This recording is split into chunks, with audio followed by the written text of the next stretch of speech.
ఓం సాయిరామ్. బాబా భక్తులందరికీ నమస్కారం అండి. మన బాబా గారి దయ వల్ల మనందరం బాగుండాలి, సంతోషంగా ఉండాలని కోరుకుంటున్నాను ఫ్రెండ్స్. ఇక ఈరోజు మన బాబా గారు మనకు ఒక చక్కని సందేశాన్ని అయితే మన ముందుకైతే తీసుకువచ్చారండి.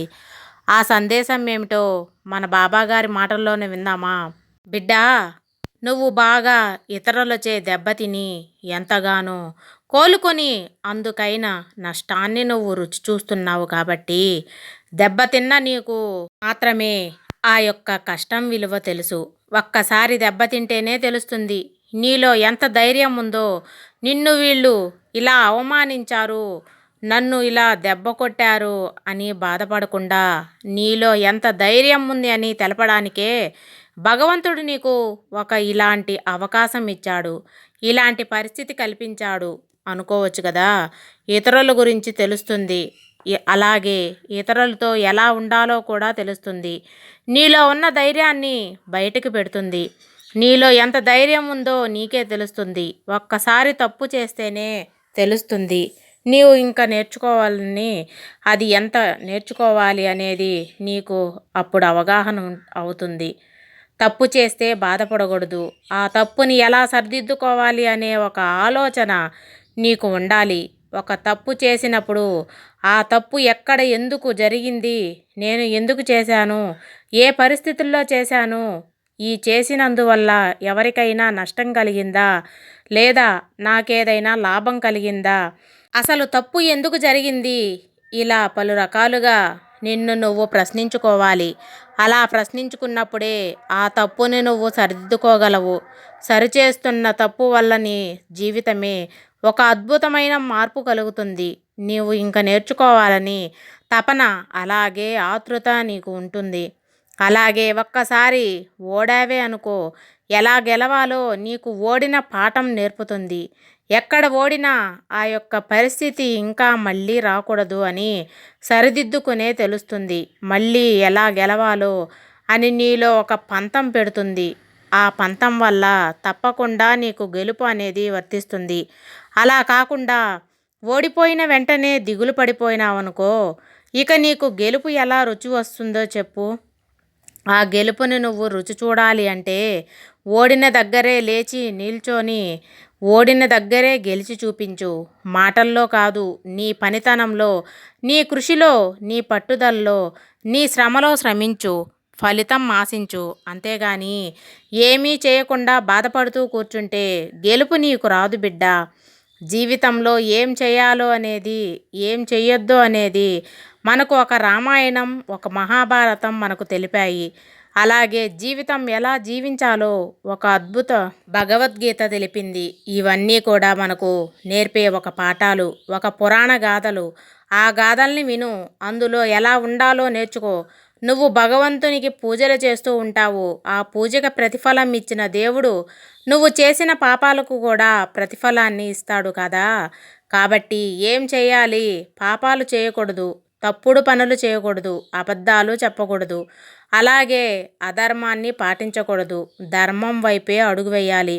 నువ్వు చేసిన పాపాలకు ప్రతిఫలం ఖచ్చితంగా కర్మ లేదా భగవంతుడు కాలం ఇచ్చే తీరుతాడు. నువ్వు పాపాలే చేయకుండా, అసలు తెలిసి తెలియకుండా కూడా పాపాలు అనేవి తలపెట్టలేదు అనుకో, నీ జీవితం అంతా పుణ్యమే కదా. ఆ పుణ్యం వల్ల నీకు అంతా శుభమే కదా కలుగుతుంది. నీ తప్పు లేకున్నా సరే, నిన్ను ఎవరైనా బాధ పెట్టినా సరే, నీకు ప్రతీకారం తీర్చుకోవాలి అన్న కోపం ఉన్నా సరే, నీకు చేతకాకలేదు, నీవు తీర్చుకునే అవకాశం రాలేదు, నీకు బాధ కలిగింది అయినా సరే బాధపడనవసరం లేదు తల్లి. కాలం ఉంది, ఈ కాలం తప్పకుండా శిక్షిస్తుంది. ప్రతి దానికి శిక్ష అనేది ఉంటుంది. నీకు ఎవరైతే ఆపద తలపెట్టారో వారు తప్పకుండా భవిష్యత్తులో శిక్ష అనేది అనుభవిస్తారు. ఎగతాళిగా నవ్వే వాళ్ళని నవ్వని, అసూయతో ఏడ్చే వాళ్ళని ఏడ్వని, నువ్వు మాత్రం ఎప్పుడూ కూడా నీలానే ఉండు. ఏదో ఒకరోజు ఆ నవ్విన వాళ్ళే, ఏడ్చిన వాళ్ళే నీ సహాయం కోసం నీ దరికి వస్తారు. అలా వచ్చేలా నువ్వు ఎదగాలి. అంతేకాని నువ్వు వాళ్ళు నవ్వారని నువ్వు కుంగిపోకూడదు, వాళ్ళు నిన్ను చూసి ఏడ్చారని నువ్వు పారిపోకూడదు. ఏడ్చే వాళ్ళ ముందే గెలుపు అనేది ఒక విజయం చూపించు. ఎవరు ఏ విషయం ఏదైనా సరే ఆసక్తి లేని వాళ్ళు అంటూ ఎవరూ ఉండరు. అలాంటి ఆసక్తి ఉంటుందో అలాంటి వాళ్ళగానే తయారవుతారు. అలాంటి ఆలోచనలు ఉంటే అలాంటి ప్రపంచమే నీ చుట్టూ ఉంటుంది. అలాంటి ఫలితాలే నువ్వు అనుభవిస్తావు. నీకు వస్తాయి. కాబట్టి నీకు ఏదైతే ఇష్టమో ఆ వైపు ఎక్కువ శ్రమ చూపించు. పట్టుదల చూపించు. నీ ఆలోచనలు దాని మీదే కేంద్రీకరించు. అలాంటి ప్రపంచాన్ని నువ్వు సృష్టించుకో. తప్పకుండా నువ్వు అనుకున్నది అనుకున్నట్టు జరుగుతుంది. ఇతరులను అనుకరిస్తూ బ్రతికే కంటే అది పరిపూర్ణ జీవితం అనిపించుకోవచ్చు. అయినా నీ జీవితాన్ని నువ్వే కొనసాగించాలి. ఎందుకో తెలుసా? ఈ జీవితం నీది కాబట్టి. ఈ జీవితంలో ఈ ప్రపంచంలోకి వచ్చిన వారు ఏదో ఒకరోజు ఈ ప్రపంచాన్ని వదిలిసి వెళ్ళాల్సిందే. ఎవరూ శాశ్వతం కాదు. కాబట్టి పుట్టుక ఎంత సహజమో చావు కూడా అంతే సహజం. అంతే సత్యమైన నిజం. కాబట్టి ఈ యొక్క ప్రపంచంలో నువ్వు వచ్చావు అంటే నీకు ఏదో ఒక అనుభవం ఉంటుంది అని బంధాన్ని తీర్చుకున్నావే నువ్వు వెళ్తావు. మనిషి బలానికి బలహీనతకు కారణం బంధాలే. ఆ బంధాలు శాశ్వతం కాదని తెలుసుకొని ఆరాటపడుతూ ఉంటావు. ఎప్పుడైతే ఈ యొక్క సత్యాన్ని తెలుసుకుంటాడో అప్పుడే ఆ బంధాల నుంచి విముక్తుడవుతావు. బంధం అనేది ఒకవైపు వస్తే ఆ బంధం నిలబడదు. రెండు వైపుల నుంచి ఉండాలి. ఎంతసేపు నువ్వు నాకు బంధం కావాలి, నాకు సొంతం కావాలి అని ఆరాటపడినంత మాత్రాన అవతల వాళ్ళ వైపు ఆ యొక్క ఆసక్తి లేకపోతే ఆ బంధం నిలబడదు. కాబట్టి బంధం అనేది ఒక నాణ్యం లాంటిది. రెండు పక్కల ఉంటేనే అది నిలుస్తుంది. అవును తల్లి, ప్రతి బంధానికి చివరి బంధంగా భావించు. అప్పుడే నీకు ప్రేమించడం తెలుస్తుంది. ప్రతి క్షణాన్ని చివరి క్షణంగా భావించు.